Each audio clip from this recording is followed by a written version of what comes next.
하나님 말씀 보겠습니다. 구약성경 창세기 13장 14절로 18절 말씀입니다. 구약성경 15페이지입니다. 구약성경 15페이지 14절 말씀부터 18절 말씀까지 저와 한 절씩 교독하도록 하겠습니다. 롯이 아브라함을 떠난 후에 여호와께서 아브라함에게 이르시되 너는 눈을 들어 너 있는 곳에서 북쪽과 남쪽 그리고 동쪽과 서쪽을 바라보라. 보이는 땅을 내가 너와 내 자손에게 주리니 영원히 이르리라. 내가 내 자손이 땅에 티끌 같게 하리니 사람이 땅에 티끌을 능히 셀 수 있을진데 내 자손도 세리라. 너는 일어나 그 땅을 종과 행으로 두루 다녀보라. 내가 그것을 내게 주리라. 이에 아브라함이 장막을 옮겨 헤브론에 있는 마므레 상수리 숯불에 이르러 거주하며 거기서 여호와를 위하여 제단을 쌓았더라. 아멘. 됐습니다. 사랑해 주님 감사합니다. 오늘도 이렇게 저희가 거룩한 주일을 맞이하여 하나님께 나와 우리의 몸과 마음과 시간을 들여 예배하게 하심을 진심으로 감사합니다. 이 시간 저희가 주님이 주신 말씀을 듣기를 원합니다. 주님 우리 마음을 열어주시고 세상을 향한 우리의 생각들을 다 내려놓고 오직 하나님을 바라보고 말씀에 집중할 수 있는 시간 되게 하시고 말씀이 불이 되고 능력이 되어서 우리의 영혼을 새롭게 하고 우리의 삶을 새롭게 하는 시간이 되게 해 주시옵소서. 감사드리오며 예수님의 이름으로 기도드리옵나이다. 아멘. 할렐루야. 우리 옆사람과 인사합니다. 사랑하고 축복합니다. 기쁘고 감사하게 삽시다. 따라서 한번 하겠습니다. 롯을 떠나 보낸 후에 내가 좋아하고 사랑하는 환경이나 사람을 떠나 보내고 헤어지게 되면 무척 가슴이 아프게 됩니다. 특히 예견되지 않고 준비되지 않는 헤어짐은 더 이루 말할 수 없을 것입니다. 오늘 본문에 아브라함이 조카 롯을 자기 곁에서 떠나보내면서 그런 마음이었으리라 생각을 합니다. 아브라함은 나홀과 하란이라는 동생을 둔 맏형이었습니다. 그런데 동생 하란이 결혼을 하고 자녀를 낳아서 롯이라는 이름을 지었습니다. 그런데 그 아버지가 오래 살지 못하고 세상을 떠나고 말았습니다. 그래서 아브라함이 동생을 대신해서 조카 롯을 자기 아들처럼 돌보게 되게 됩니다. 그러던 중에 하나님께서 아브라함을 찾아오셔서 이런 말씀을 하셨습니다. 창세기 12장 1절 말씀을 보면 여호와께서 아브라함에게 이르시되 너는 너희의 고향과 친척과 아버지의 집을 떠나 내가 내게 보여줄 땅으로 가라. 아브라함은 자기 삶에 큰 만족을 느끼지 못하고 살아가고 있었는데 하나님이 찾아오셔서 내 말을 듣고 고향과 친척과 아비집을 떠나 내가 지시할 땅으로 가면 내가 만족한 삶을 살 수 있게 될 것이다 라고 약속해 주신 겁니다. 창세기 12장 2절을 보면 내가 너로 큰 민족을 이루고 내게 복을 주어 내 이름을 창대하게 하리니 너는 복이 될지라 라고 약속했습니다. 아브라함은 하나님의 말씀을 듣고 고향을 떠나서 하나님이 원하는 가나안에 가고 싶었습니다. 그런데 자기 아버지와 조카 롯이 눈에 밟혀서 갈 수가 없는 거예요. 그래서 아브라함이 아버님을 찾아가서 자초지정을 이야기하고 내가 하나님의 말씀을 듣고 가나안으로 가려고 하는데 아버지 같이 갔으면 좋겠습니다. 그리고 설득을 했습니다. 그리고 아버지는 아브라함의 말을 쭉 듣고 나서 그래 같이 가자 아들아 이래 해서 이제 데라가 아브라함과 조카 롯을 데리고 가나안을 가기 위해서 그 길목인 하란까지 와서 거기에서 장막을 치고 잠시 머물게 됩니다. 그것이 히브리서 11장 30절에 있는 말씀입니다. 그곳에서 계속 전진하지 못하고 머물러서 있었던 이유를 우리가 확실히 알 수 없지만 아무래도 아버지 연세가 고령인데다가 또 여행을 했기 때문에 그의 건강 상태가 더 이상 여행을 할 수 없는 상태가 아니었는가 이렇게 생각해 볼 수 있습니다. 효심이 컸던 아브라함은 자기 아버지의 건강을 돌보기 위해서 하란에 머물게 되었고 그러다가 아버지가 세상을 떠나게 되자 곧바로 짐을 싸서 그곳에서 가나안을 향하여 출발하게 되는 겁니다. 창세기 12장 4절 말씀을 보면 이에 아브라함이 여호와의 말씀을 따라갔고 롯도 그와 함께 갔으며 아브라함이 하란을 떠날 때에 75세였더라 라고 말씀하고 있습니다. 하나님께서는 아브라함에게 너의 고향과 친척과 아비집을 떠나 라고 그렇게 말씀했지만 롯을 그냥 두고 갈 수가 없어서 고향은 떠났고 아버지는 세상을 떠나서 떠났는데 그냥 둘 수 없어서 함께 동행해서 가나안에 와서 정착하게 됩니다. 하나님 말씀에 순종해서 가나안에 와서 정착하게 되니까 하나님께서 아브라함의 삶에 개입하게 되시고 개입하면서 아브라함과 조카 롯에게 복이 임해서 그들이 키우는 가축수가 자꾸 늘어나게 됐습니다. 그래서 그곳에서 두 부족이 함께 살 수 없는 정도로 부유하게 된 겁니다.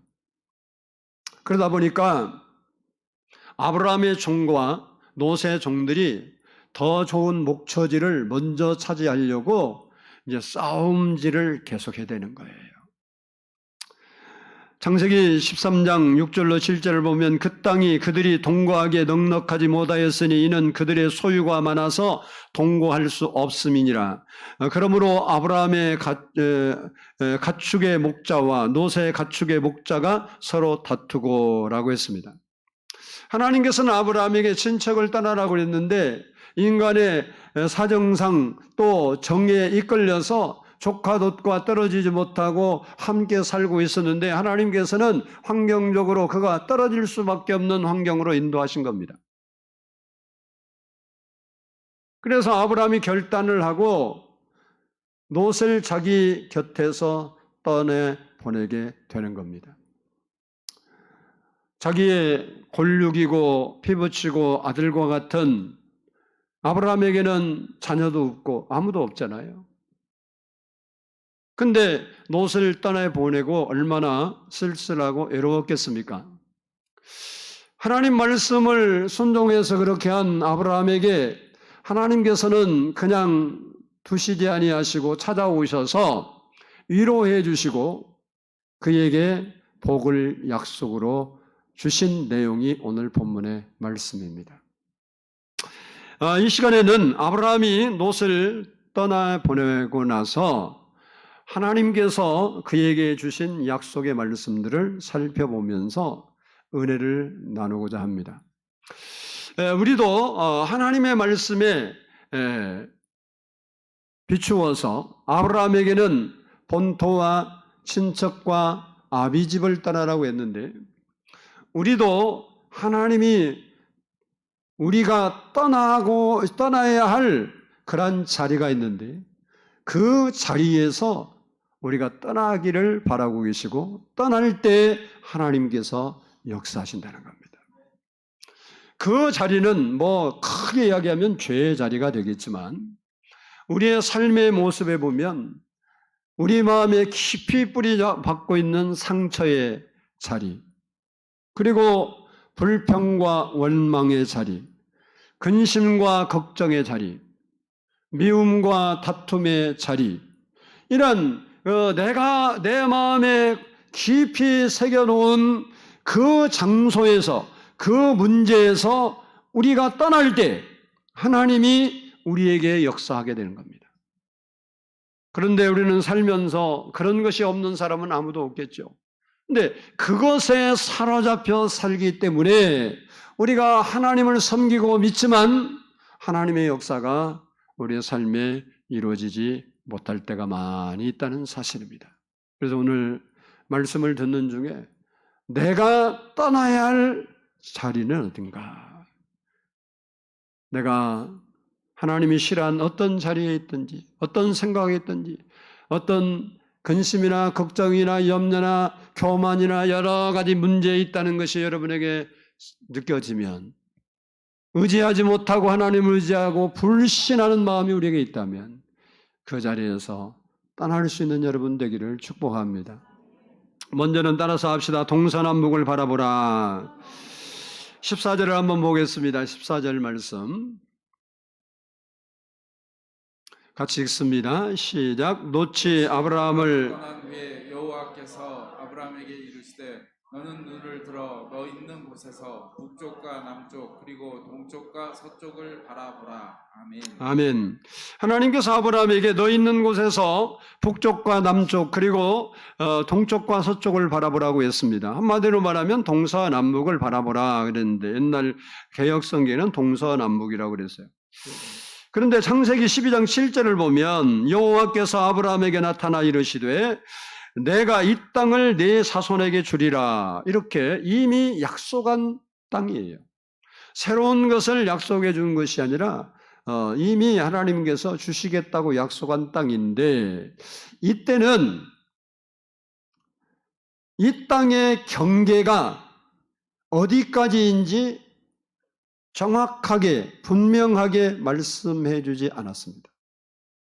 이 땅을 주리라는 건 지금 아브라함이 베델 근처에 살 때 하나님이 그 근방을 준다는데 그 지역을 준다는 건지, 우리로 말하면 내가 서울에 사는데 내가 이 땅을 내게 주리라 그러면 서울을 준다는 말이요, 아니면 서울을 떠나서 뭐 저는 대림동이니까 대림동을 준다는 말일까? 아니면 서울을 준다는 말일까? 아니면 대한민국을 준다는 말일까? 지금 나라의 국경이 다 정해져 있지만 당시는 그게 정확하지 않았죠. 더 이상은 준다는 말일까? 잘 알 수 없었어요. 상당히 모호했습니다. 그런데 롯이 떠난 후에 하나님께서 이 땅을 주리라고 하실 때 그 땅의 경계는 보다 더 구체적이고 명확했습니다. 그것은 이미 우리가 읽어본 대로 내가 눈을 들어 동서남북을 바라보라. 그러면 내가 눈으로 본 그 땅을 너와 내 자손에게 주리라고 하신 겁니다. 그러므로 이 동서남북을 바라보라는 이 말씀의 의미는 이미 하나님께서 약속하신 그 약속의 말씀을 믿고 더 큰 꿈을 꾸라는 거예요. 내가 이 땅을 준다 그랬는데 그 땅이 얼마인지 너 모르는데 내가 이제 바라보는 걸 줄 테니까 더 큰 꿈을 멀리 바라봐라. 이런 이야기가 됩니다. 아브라함은 하나님 말씀에 순종해서 본토 친척 아비집을 떠났을 때 하나님께서 찾아오셔서 축복해 주신 것입니다. 그렇습니다. 우리도 하나님 말씀에 순종하는 삶을 살 때 하나님께서 찾아오셔서 성경에 약속한 그 말씀을 붙들 수 있게 해주시고 그 말씀을 하나님이 이루어 주시는 것입니다. 그러므로 우리는 아브라함처럼 성경에서 우리에게 약속한 그 말씀을 내 삶에 어떻게 이루어지기를 원하는지를 믿음의 눈으로 바라봐야 되는 거예요. 성경이 써 있다고 해서 내게 되는 게 아니고 그 말씀이 내게 어떻게 이루어지기를 원하는지 내가 믿음의 눈을 들어서 그 말씀을 바라봐야 된다. 성경에 아무리 좋은 약속들이 많이 기록이 되어 있어도 그 말씀을 믿고 꿈꾸고 바라봐도 그 말씀을 내가 실천하지 않으면 내게 사실 의미가 없습니다. 근데 그러기 전에 우리에게 필요한 게 뭐냐? 그 말씀을 믿고 바라보는 거예요. 하나님이 그 약속의 말씀, 내가 너를 형통케 하리라 그러면 그 형통케 하실 말씀을 우리가 바라봐요. 믿으면.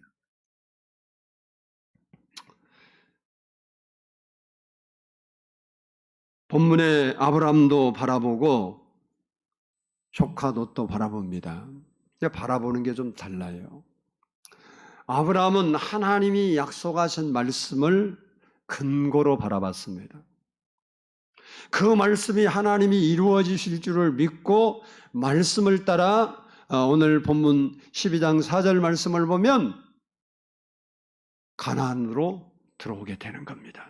그래서 말씀을 따라 갖고 이렇게 말해요.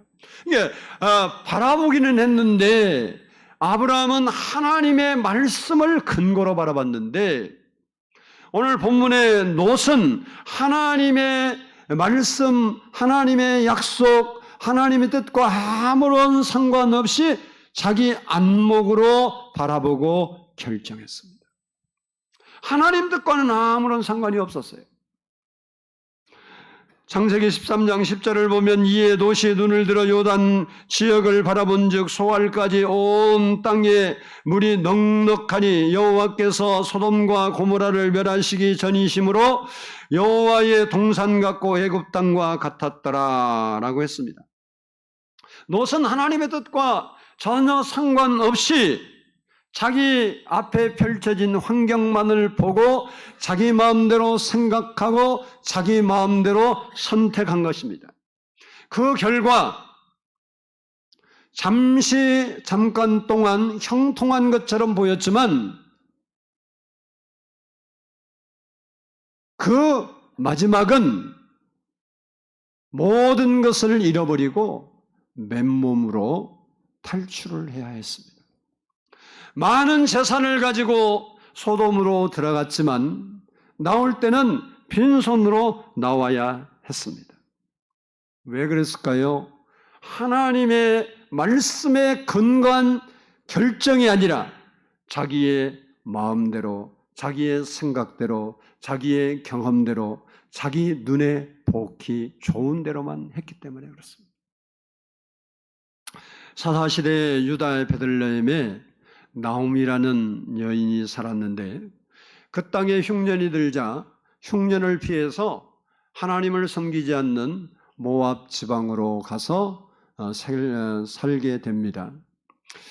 나오미는 이 자기 사는 지역에 흉년이 오니까 고생스럽고 힘들어서 그것을 타개하기 위해서 자기 눈에 보이는 환경만을 보고 자기 생각대로 결정하고 모압으로 갔습니다. 그는 하나님의 뜻과 전혀 관계없이 하나님의 약속이나 말씀에 근거 없이 그는 행동했습니다. 많은 재물을 가지고 모압으로 들어가서 두 아들을 결혼시키고 행복하게 살기를 원했지만 12여 년 세월을 지나면서 자기 남편이 죽어버리고 두 아들이 세상을 떠났습니다. 세 여자, 세 과부만 남게 된 것입니다. 한 번의 잘못된 결정이 인생을 실패로 몰고 가버리고 말았습니다. 하나님 없이 결정한 그 결정이 패망으로 몰고 가고 말았습니다.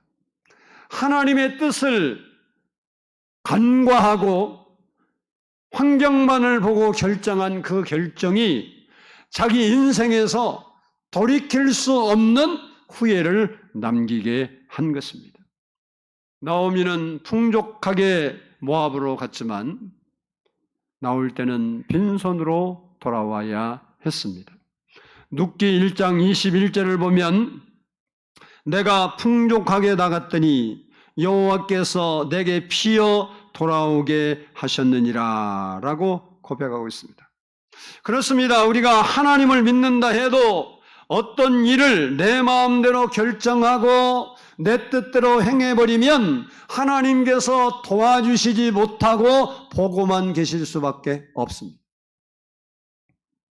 그러나 아브라함이 하나님의 약속의 말씀에 근거하여 동서남북을 바라봤을 때 그 땅을 아브라함과 그 자손에게 주었던 것처럼 우리도 역시 하나님 말씀을 바라보고 그 말씀에 순종하는 삶을 살 때 하나님께서 우리에게 은혜를 주시고 복을 주시게 되는 것입니다. 바라기는 하나님의 말씀을 근거로 꿈꾸고 바라보는 우리 모든 성도들이 되어서 하나님이 약속하신 그 하나님의 말씀들이 여러분 삶에서 이루어질 수 있기를 축복합니다. 두 번째는 따라서 합시다. 종과 횡으로 다녀보라. 우리 17절을 보겠습니다. 17절 말씀 같이 읽습니다. 시작. 너는 일어나 그 땅을 종과 행으로 두루 다녀보라. 내가 그것을 내게 주리라. 아멘. 아멘. 종과 횡으로 다녀보라는 말의 의미는 아브라함에게 약속한 말씀을 믿고 실천해 보라라는 말씀입니다. 우리가 약속의 말씀을 믿고 큰 꿈을 꾸는 것도 중요하지만 그 약속이 이루어지도록 실행하지 않으면 아무런 일이 일어나지 않는다는 겁니다. 우리나라에서는 65세가 되면 교통카드를 발급해 줍니다. 그래서 지하철을 무료로 탈 수 있는 혜택을 누리게 됩니다. 그래서 65세가 넘은 사람은 대한민국 국민이면 빈부 귀천을 막론하고 카드를 발급받아서 사용할 수 있습니다. 그런데 이 사실을 모른다든지 그 사실을 알고는 있지만 동사무소에 가서 발급을 받고 그리고 그것을 소유하지 않으면 그 혜택을 누릴 수가 없습니다. 아무리 가면 돼. 그러면 공짜로 탈 수 있대. 그거 해도 아무 소용이 없어요. 이와 같이 그리스도인에게는 누구에게나 성경 말씀이 약속으로 주어졌습니다. 그런데 그 말씀대로 행하지 아니하면 하나님께서 믿는 자에게 주시는 혜택을 누릴 수 없다는 겁니다. 그러므로 약속의 말씀을 믿고 그 말씀이 내 삶에 이루어지도록 꿈을 꾸어도 실행에 옮기지 않으면 그 약속의 말씀은 내 삶에 이루어지지 않습니다. 아브라함은 하나님이 말씀하신 후에 그 말씀을 듣고 그 장소에 주저앉아 있었던 것이 아니라 일어나서 장막을 베델 근처에서 헤브론으로 옮겼습니다. 이처럼 아브라함은 하나님 말씀을 행하는 사람이었습니다. 그래서 믿음의 조상이 될 수 있었던 것입니다. 우리도 하나님 말씀을 믿고 실천에 옮겨야 합니다. 행하는 것이 믿음이고 능력이라는 거예요. 따라서 합시다. 행하는 것이 믿음이고 능력이다.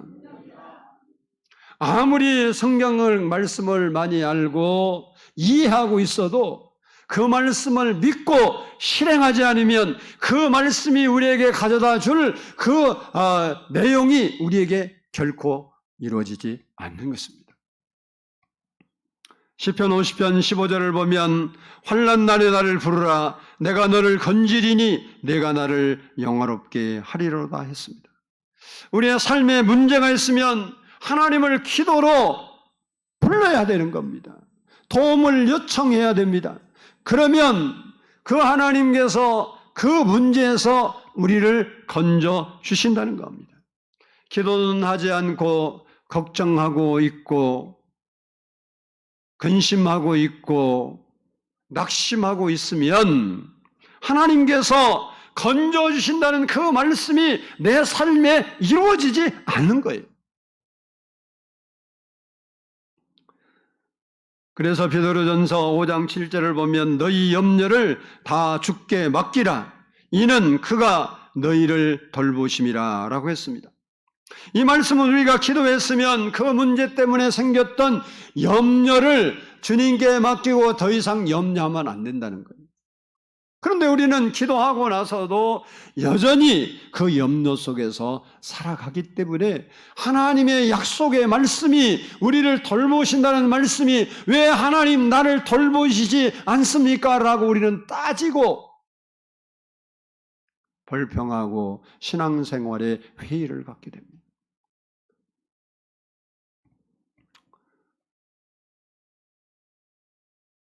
우리 몸을 병원에 갔을 때 의사에게 맡겨야 의사가 검사도 하고 수술도 하고 치료도 하는 겁니다. 맡기지 않으면 아무 일도 없어요. 아무리 명의를 찾아갔을지라도 그 의사에게 자기의 몸을 의탁하지 않으면 자기 몸에 아무 일도 일어나지 않습니다. 마찬가지로 하나님께서도 우리의 문제를 우리가 하나님께 맡겨드려야 하나님이 역사를 하는 건데 내 문제는 내가 꼭 잡고 있어야 된다고 생각해서 절대 놓을 생각을 하지 않으면 하나님께서 어떻게 그 문제를 해결해 주시겠습니까? 우리는 하나님께 도움을 요청하고 기도를 합니다. 그런데 하나님을 의지하지를 않아요.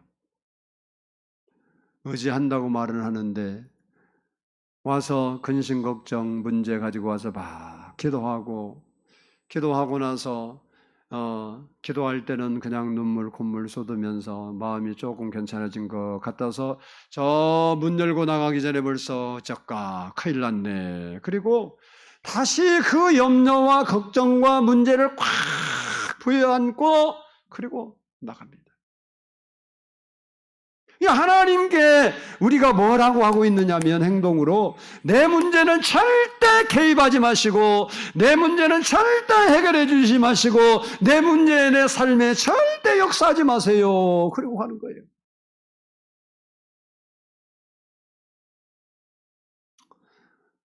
우리가 맡겨야 되는 거예요. 맡겨야. 그래서 시편 37편 5절을 보면 내 길을 여호와께 맡기라 그를 의지하면 그가 이루신다 라고 말씀하고 있습니다. 우리는 하나님 말씀을 믿고 내 삶 속에서 실천에 옮겨야 합니다. 모세가 반석을 지팡이로 쳐서 물을 내게 했는데 여러분 생각해 보세요. 한 번도 우리는 그 사건이 이미 이루어진 사건이니까 그렇게 모세가 했다고 하나님 말씀 믿었더니 되었다고 그렇게 고백을 하고 있지만 여러분에게 그렇게 말하면 어떻게 되겠어요? 말이 안 되잖아요. 땅을 파라 그러면 여기가 물이 있어서 물 나오겠다 그러고 좀 팔 수 있겠는데 제일 어려운 바위를 때리면 물이 나온다 그러면 상식적으로 우리가 이해할 수 없는 명령이에요. 근데 왜 그 바위에서 물이 났느냐? 누구의 능력이 아니라 하나님의 약속을 믿고 모세가 그대로 실천했더니 바위에서 물이 난 게. 다시 말하면 하나님께서 그 말씀하신 약속대로 모세가 실행에 옮겼더니 그렇게 해주신 거예요. 넘실거리는 요단 강물을 법궤를 온 제사장들이 물이 넘실거리고 갈라지지 않았는데도 불구하고 믿고 들어가라고 말하니까 믿고 발을 내딛어서 그의 발이 물에 잠기게 될 때 물이 갈라진 겁니다. 우리는 하나님이 해주면 내가 믿지요. 그건 뭐 누가 못 믿어요, 그걸? 예수 안 믿는 사람은 다 믿어. 우리는 내가 하나님의 약속의 말씀을 믿고 행동의 실천으로 옮기면 하나님이 역사할 줄을 믿는 거예요. 우리가 그 믿음으로 실천할 때 기적이 일어나는 것입니다. 그래서 야고보 사도는 행함이 없는 믿음은 죽은 믿음이라고 말씀하고 있습니다. 야고보서 2장 17절을 보면 행함이 없는 믿음은 그 자체가 죽은 것이다 라고 했습니다. 바라기는 아브라함처럼 하나님 말씀을 믿고 행동하는 믿음의 사람이 되어서 하나님의 약속이 여러분 삶에 성취되기를 바랍니다. 성경에 좋은 약속들이 성경에만 써있고 이론으로만 가능하고 그리고 옛날 그 사람에게 일어났더라 이렇게 신앙생활하지 말고 그 약속의 말씀이 오늘 나에게 필요한 그 말씀이 이루어지도록 행동하는 믿음의 사람이 되면 종과 행으로 다녀보라는 것처럼 여러분이 말씀을 믿고 행동으로 옮기면 거기에 기적이 일어나는 거예요. 그런 여러분의 삶이 되기를 축복합니다. 마지막으로 따라서 합시다. 아브라함은 예배 신앙으로 살았다. 우리 18절을 보겠습니다. 18절 시작. 이에 아브라함이 장막을 옮겨 헤브론에 있는 마므레 상수리 숲에 이르러 거주하며 거기서 여호와를 위하여 제단을 쌓았더라. 아멘. 아브라함은 어디를 가든지 항상 여호와를 위하여 제단을 샀어요. 오늘 여러분은 이렇게 예배하러 왔는데 누구를 위하여 예배를 드리러 왔어요? 자기를 위하여 예배 드리러 왔습니까? 하나님을 위하여 예배 드리러 왔습니까? 근데 아브라함의 특징은 자기를 위해 제사를 드린 적이 없어요. 여호와를 위하여. 우리는 하나님을 위하여서보다 예배를 드려도 자기를 위해 드리고 기도를 해도 자기 목적을 위해서 기도하고 찬송을 드려도 자기 마음 기쁘라고 찬송 드리고 하는 경우가 많습니다. 근데 아브라함은 어디를 가든지 항상 제단을 쌓았는데 여호와를 위하여 샀습니다. 창세기 12장 6절 7절 보면 세겜에서 제단을 쌓습니다. 또 거기에서 베델을 옮겨서 8절에 보면 거기서 또 제단을 쌓습니다. 그리고 오늘 본문에 보면 헤브론으로 옮겨서 거기서 또 제단을 쌓습니다. 그리고 또 쭉 여러 번 있지만 또 저 창세기 22장에 보면 여러분이 아는 모리아 산에서 또 제단을 쌓습니다. 이처럼 늘 제단을 쌓았어요. 근데 오늘 본문에 나온 롯은 장막을 옮긴 후에 여호와를 위하여 제단을 쌓았단 말이 없어요. 결국 롯은 신앙도 삶도 실패했습니다. 그러나 늘 하나님을 예배하기를 기뻐했고 즐거워했던 아브라함은 삶도 신앙도 승리했습니다. 왜 우리가 예배를 중요시 여겨야 합니까? 그것은 하나님이 예배하는 자를 찾기 때문에 그렇습니다. 요한복음 4장 23절을 보면 아버지께 참되게 예배하는 자들은 영과 진리로 예배할 때가 오나니 곧 이때라. 아버지께서는 자기에게 이렇게 예배하는 자들을 찾으시느니라. 영과 진리로 아브라함이 여호와를 위하여 제단을 쌓았던 것처럼 우리가 마음을 다해서 하나님께 예배하는 그 예배하는 사람을 하나님이 찾으신다는 거예요. 왜 찾으시는가? 따라서 합시다. 복 주시려고 그런다. 출애굽기 20장 24절을 보면 내게 토단을 쌓고 그 위에 내 양과 소로 내 번제와 화목제를 드리라. 내가 내 이름을 기념하게 하는 모든 곳에서 내게 임하여 복을 주리라. 우리가 정말 하나님의 기쁨이 되기 위해서 하나님의 영광을 위해서 예배를 드리면 하나님은 반드시 그 자리에 오셔서 우리에게 복을 주신대요. 우리가 예배하기를 즐겨하는 사람이 돼야 돼요. 또 예배야. 맨날 예배만 드리고 있어.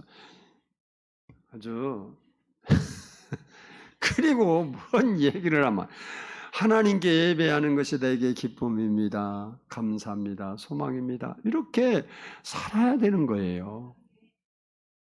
아멘을 안 하는 건 알아서 살겠다 그런 건데 여러분 따라서 합시다. 예배의 성공자가 삶의 성공자다. 여러분이 예배를 드림으로 여러분 마음에 기쁨이 있고 소망이 넘치고 행복하게 되잖아요. 여러분의 삶의 현장 가서 반드시 하나님의 역사가 있습니다. 근데 우리는 가인처럼 예배드리고도 불평이 있고 불만이 있고 짜증이 나고 아주 찝찝하고 허탈하고 이게 하나님이 열납하는 예배가 아니에요. 그래서 우리의 마음을 들여서 하나님께 예배를 해야 돼요.